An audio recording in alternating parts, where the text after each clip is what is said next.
Straight ahead on 12 News, a day in the life of a teacher. Teaching has changed quite a bit since we were in school. How an Anoka-Hennepin teacher contract dispute is shedding light on teacher workloads. Then, connected to Sochi. We love having the Olympic players here. The North Metro skating venue that has sharpened the games of Olympic hockey players. But first, missing and in need of medicine. How technology came to the rescue. 12 News starts right now. Hello and thanks for joining us. I'm Alexandra Renslow. And I'm Mike Johnson. It has been a long 24 hours for one Brooklyn Park family. A 13-year-old Julian Miller went missing after he failed to return home from school on Thursday. Reporter Sonia Goins picks up the story from here. Words can't explain what I'm going through. I'm worried.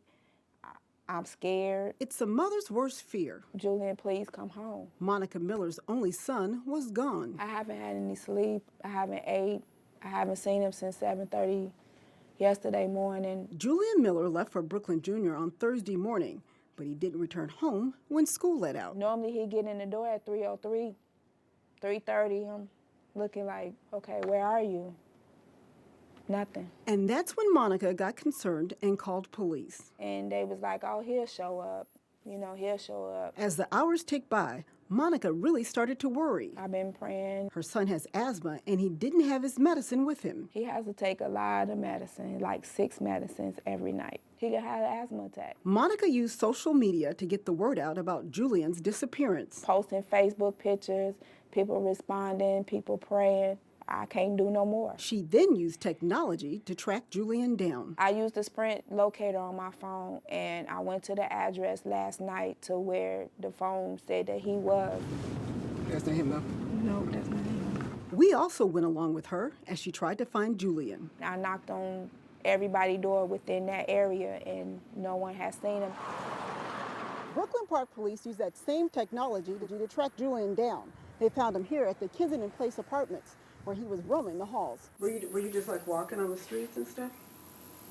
Yes. Monica is happy her son is back home, and he's acting like a normal kid, cluttering up the hallway with his shoes. I'm relieved that he's home, but there's a lot of things that we need to talk about. In Brooklyn Park, Sonia Goins, 12 News.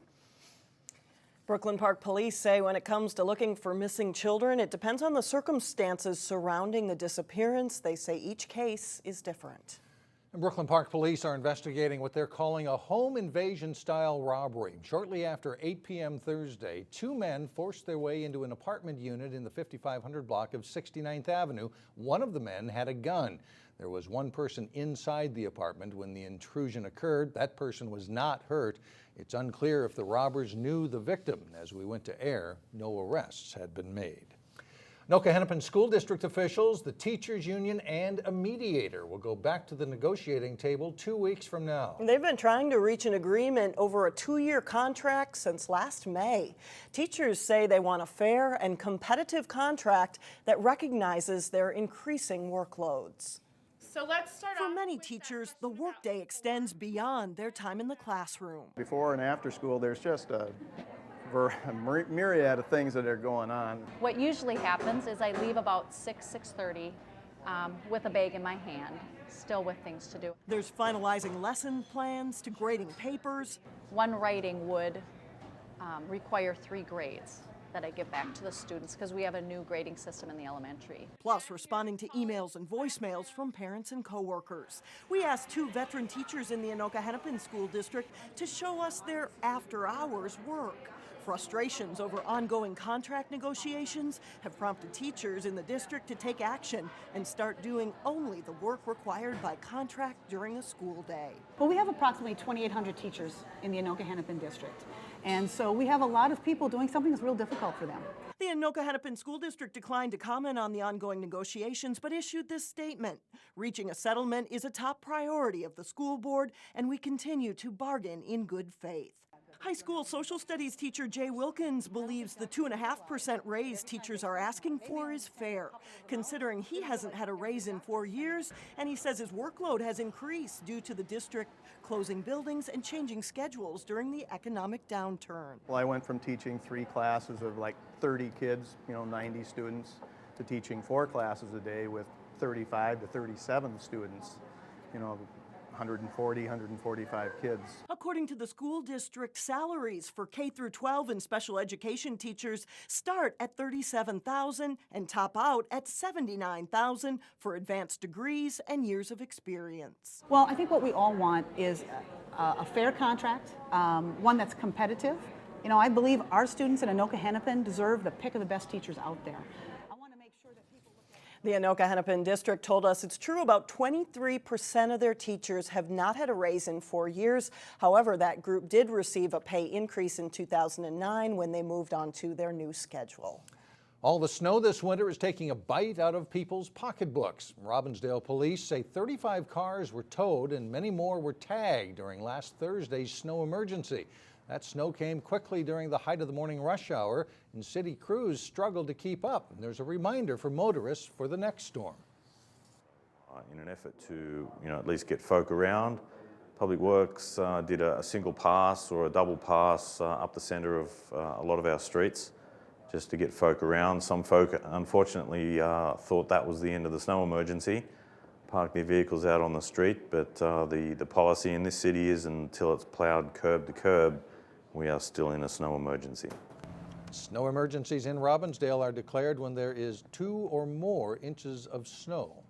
There's an effort in Brooklyn Park to bring residents closer together. The city is holding the first of 3 community cafes on Monday, designed to strengthen neighborhoods in a city where diversity is growing. The idea is to identify and name 30 to 40 smaller communities with common interests. The first community cafe is set for Monday evening starting at 6:30 at Edinburgh USA Golf Course. This one is meant for residents who live in the eastern part of the city. Up next, the North Metro skating venue inspired by Herb Brooks. See how it has an even bigger Olympics connection. Then later in sports, Maple Grove's Red Hot girls hockey team is hoping to make a playoff run. But first, brace yourself for another chilly weekend. Sunday is especially cold. If you have a hockey player in your family, you are probably familiar with the National Sports Center in Blaine. But you might not know that you have something in common with the majority of players on the U.S. Olympic hockey team. Reporter Shannon Slatton explains. Some of these players, we were surprised to find out that they'd been here. It's a brag board of sorts on the wall of one of the largest ice arenas in America. Paul Martin from Elk River. 32 of the 46 players on the U.S. men's and women's hockey team, Casey Bellamy, have spent time on the ice at the National Sports Center in Blaine. Then we got Blake Wheeler all the way down at the end. Played in USA International and played for Breck High School. I don't think that the average customer of this facility would have any idea that so many Olympians have been in this building. The U.S. women's team trained at rink number 6 for 2 years before the Vancouver Games and skated in training camps here before Sochi. This is their home sheet of ice when they are here in residence training. But the Olympic connections to the National Sports Center go much deeper than just a training ground for current athletes. Our connection to Herb Brooks is very authentic. The coach of the 1980 Miracle on Ice hockey team was on the board of directors here. He helped lobby the legislature to get the funding to open our original campus in 1990. And he pushed the facility to develop something he believed in, off-ice training. At the time, we didn't have the money to do it. And to be honest, he was a little annoyed with us because he thought it was so important. After Brooks died in 2003, his vision became reality. One of the first things the Herb Brooks Foundation did was to build the Herb Brooks Training Center, which is Herbie's vision of a dryland training center. One more way the National Sports Center continues to be a place where Olympians come to train. It's a point of pride for us, for sure. We're very proud of it and proud of our Olympic connections. In Blaine, Shannon Slatton, 12 News. Besides players on Team USA, the goalie for the women's Finnish team has also skated on the ice in Blaine. So something to think about when you're watching the Olympics, right? Exactly. Coming up on 12 News, a new exhibit shows how 2 art pieces can be morphed into one. But first in sports, spots for state are on the line in the local section Alpine ski meet. John Jacobson has highlights next.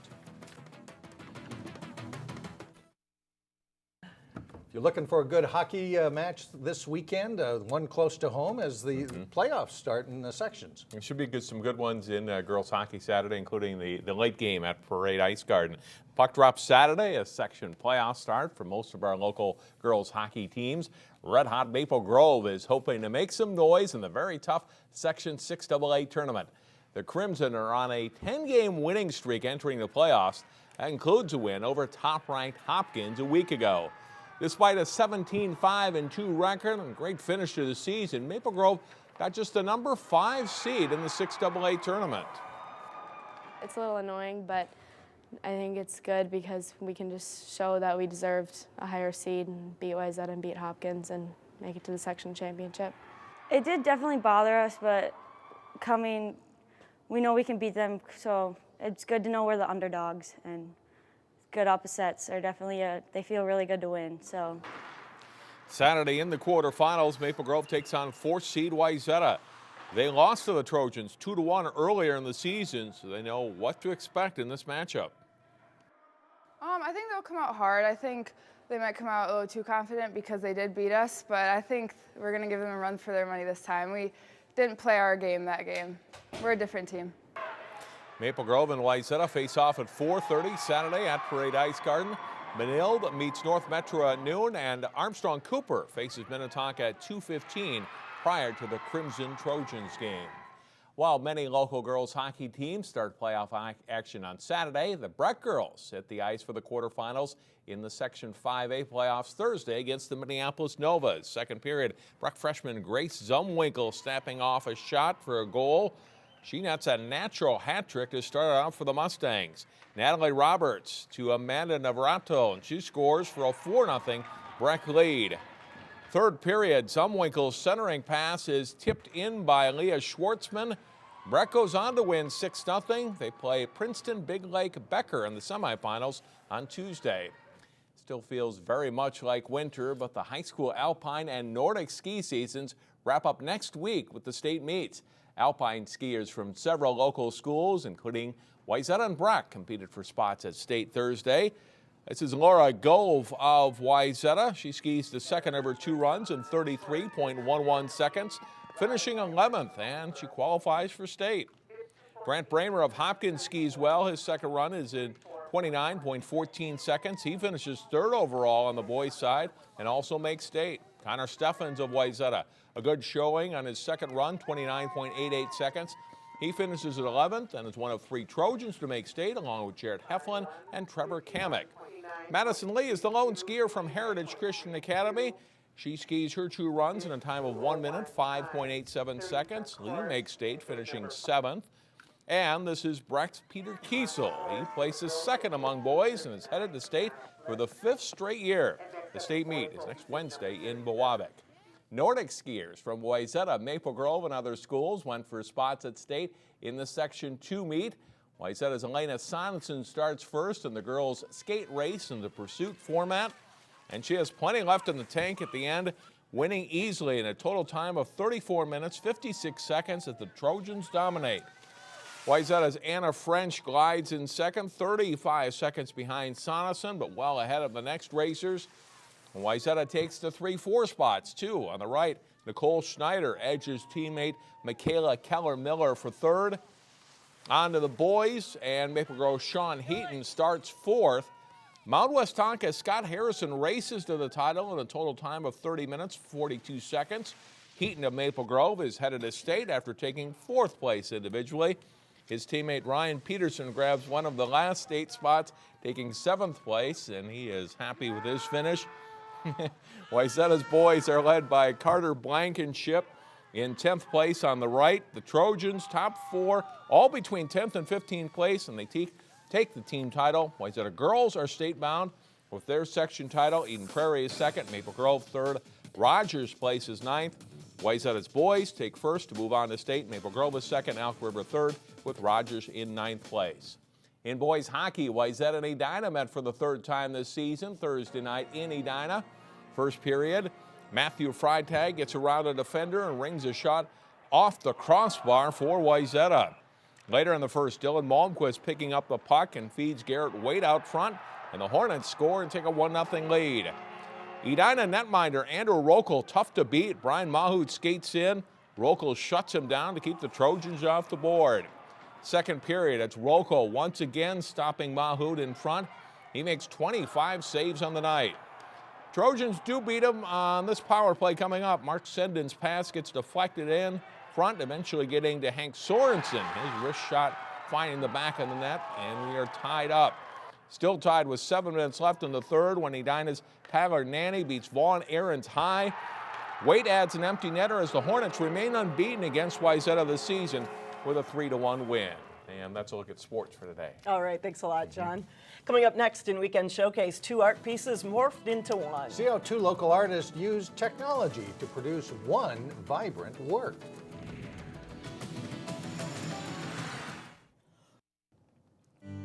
There is something new this winter at the Eidem Homestead in Brooklyn Park. The Living History Farm is encouraging residents to come visit for snow days. You can try snowshoeing or use one of the homestead's kick sleds. There's also snowmen and snow fort making. The event runs from noon to 4 on Saturday. Cost is $5 at the door. Children 5 and under are free. 2 local artists have combined their skills for a unique new exhibit at the Robin Gallery in downtown Robbinsdale. In today's edition of Weekend Showcase, Cassie Bonstrom introduces you to one of the artists and shows you how a computer program is helping them blend their work. Photography has been a passion of Kate Hannigan's for more than a decade. It's a lot of fun. The Robbinsdale artist has always loved capturing the bright colors found in nature. She's now kicking it up a notch in a new project, combining her images with the watercolor paintings of artist C.J. Longacre of Crystal. Part of the beauty of the whole thing is when you are going from one image to another, when it's kind of melding together. Kate and C.J. started working together 3 years ago, playing around with their images using Photoshop. I went into Photoshop, put both images in, and brought out parts of one image and brought out parts of the other image. The result? A collaborative piece of art with more vibrance and more texture than either piece could have alone. What's really cool is this lets you get some more movement in what you maybe wouldn't see as an image that has much movement. Each combined image takes several hours to perfect, but Kate says that's part of the fun. It takes time to highlight the best of each of their images. I pulled out more of her watercolor up here, and I pulled out more of her watercolor in places over here. For the first time, they're showing their work to the public at the Robin Art Gallery. Though they have only about 13 images on display, Kate says they've received high praise from gallery guests. I think people like coming in from the winter and getting to see color in spring. In Robbinsdale, Cassie Bonstrom, 12 News. I'll bet that's true. The exhibit is free and open to the public during the Robin Gallery's regular business hours, and it runs through February 27th. It's hard to tell which is which when they're done. Which is the painting, which is the photography. It's neat. A little time to experiment. That's it for now. Have a great weekend.